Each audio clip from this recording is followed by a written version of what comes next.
देखो, जब चलना नहीं आता था तो कोई गिरने नहीं देता था, और अब चलना सीख लिया तो हर कोई गिराने में लगा है।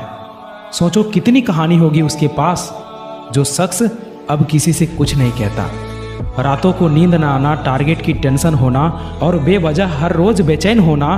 अगर ऐसी स्थिति से तुम गुजर रहे हो, तुम्हारे अंदर ऐसा लक्षण दिख रहा है, तो समझ लो तुम इतिहास रचने वाले हो।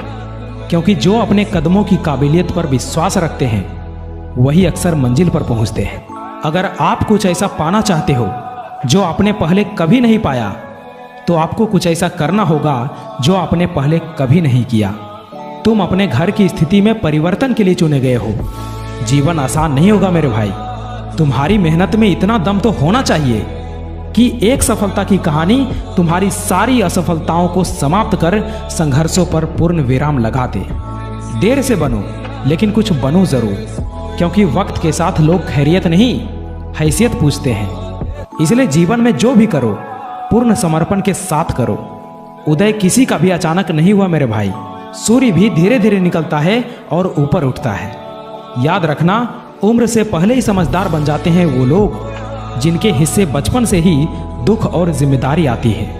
अरे अपने वही है जो संघर्षों के समय भी तुम्हारे साथ हो, क्योंकि सफलता के बाद तो पराये भी अपने हो जाते हैं। आज मेरी परिस्थिति देखकर तुम मेरे खिलाफ जितनी बातें बना सकते हो बना लो, पर याद रखना, जिस दिन ये समय मेरा साथी बन गया ना, तो तुम्हें खुद पर शर्म आएगी कि मैंने किस आदमी के बारे में क्या बोला था।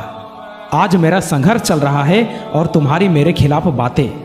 जिस दिन ये मेरा संघर्ष सफलता का रूप लेगा, उस दिन तुम्हें समझ में आएगा कि मैंने किसके बारे में क्या बोला था। अगर कोई अकेला है तो इसका मतलब ये नहीं कि उसे कोई पसंद नहीं करता, बल्कि वो अकेला इसलिए है क्योंकि उसने दुनिया की औकात जान ली है। जब लोग पूछते हैं कि आप काम क्या करते हैं, तो वास्तव में वो हिसाब लगाते हैं कि आपको कितनी इज्जत देनी चाहिए। यही इस दुनिया की सोच है और इसे आपको मानना पड़ेगा। समय अपनी रफ्तार में है दोस्त, अगर तुम रुके तो बहुत पीछे रह जाओगे। इसलिए धीरे ही सही लेकिन चलते रहो। जिस मेहनत से आज तू भाग रहा है वही कल तुझे सफलता दिलाएगी। झोंक दे खुद को इस आग में, यही आग तुझे हीरा बनाएंगी।